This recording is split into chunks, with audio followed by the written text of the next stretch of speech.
ফালাম্মা ক্বাদা যাইদুম মিনহা ওয়াতারান যাওয়াজনাকাহা লিকাই লা ইয়াকুনা আলাল মুমিনিন হারাজুন ফি আজওয়াজি আদইয়াইহিম ইযা ক্বাদাউ মিনহুন্না কতরা ওয়া কানা আমরুল্লাহি মাফউলা।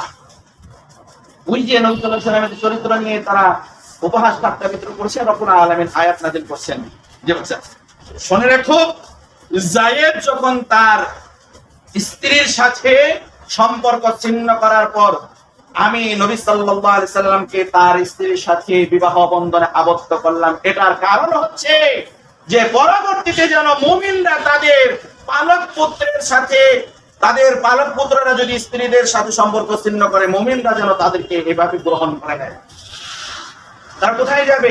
যদি কখনো কোনো সমস্যা হয় তখন যেন মুমিন বান্দা যারা রয়েছে তাদের পালক পুত্র, এখনো যদি কোনো পালক পুত্র তার স্ত্রীকে তালাক দেয়, তাহলে ওই পালক পিতা তার ওই স্ত্রীকে বিবাহ করার রব্বুল আলামিন জায়েজ করে দিয়েছেন। সুবহানাল্লাহ।